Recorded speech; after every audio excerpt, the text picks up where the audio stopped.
also throughout the countryside and county of Norfolk. For a simple reason, here we cultivate what is said to be the very, very best material and that is Norfolk Reed. Norfolk Reed is said to be the best material that's your roof and the UK national industry records of your life. It represents 10 11 pair over the years and a little bit of money for professional maintenance. It's such a life of 75, possibly even now, past the cruising in the boat diving in the green coloured canopy, there's a nice standing box next to it, and after that, look at the notch down the meadow there. That's within the village of Wroxham. But, still running parallel to the Broads. Talking about that, the closing touch of the village of Wroxham, it's just on the right-hand side where there's the between the two willow trees. Right at the top is the box called the Heron. Heron is the former home to the entertainer and his wife Belle. There's the two. The late George Bure took some 2,000 souls studying the core of each one of those.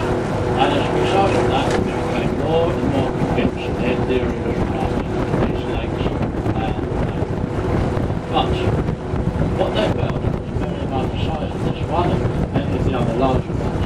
So vast were they, it had to be recorded when, why and how they were right. It took a little bit of time to find all that proof, but eventually every solitary bit of proof they needed was contained in documentary evidence traces between the archives of Norwich Cathedral. Norwich Cathedral, ladies and gentlemen, was completed back in 1094, and within those archives, meticulous records in relation to this area.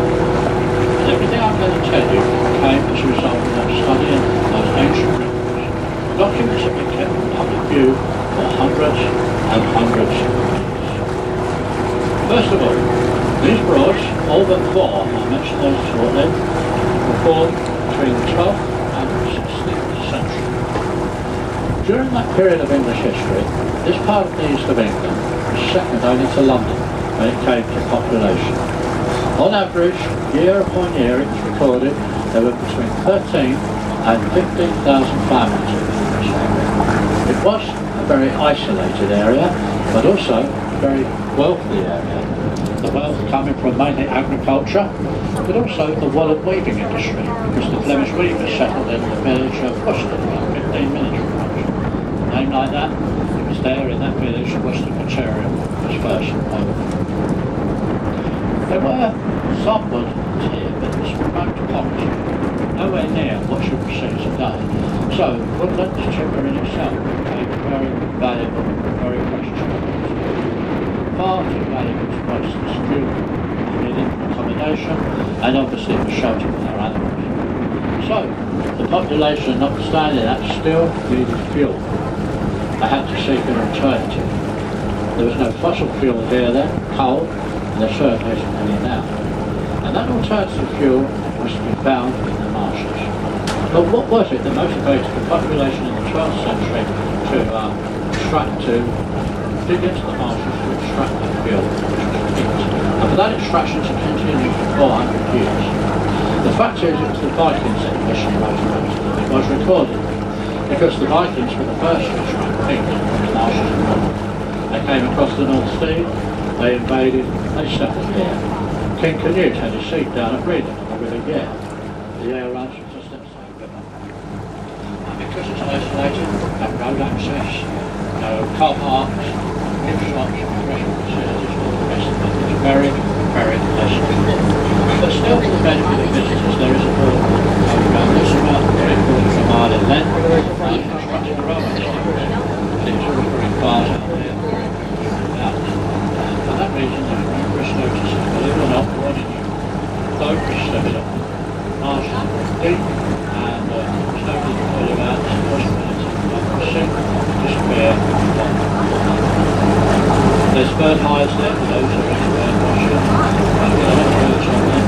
One particular species you get on there, English bird the world, you may not see it, but you certainly hear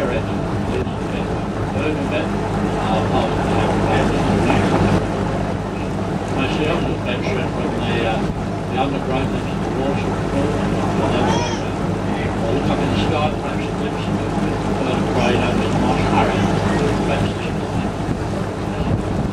So there is no doubt that Birmingham Nature Reserves, a lot of plant life and wildlife is unique to this area. So we do owe a lot to people like natural language to show them. Okay, we're going to leave the river now. We're going to go on to Salhouse Wood. This is a concern to the environment and we'll have a question about that.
Gravitate here in the hundreds.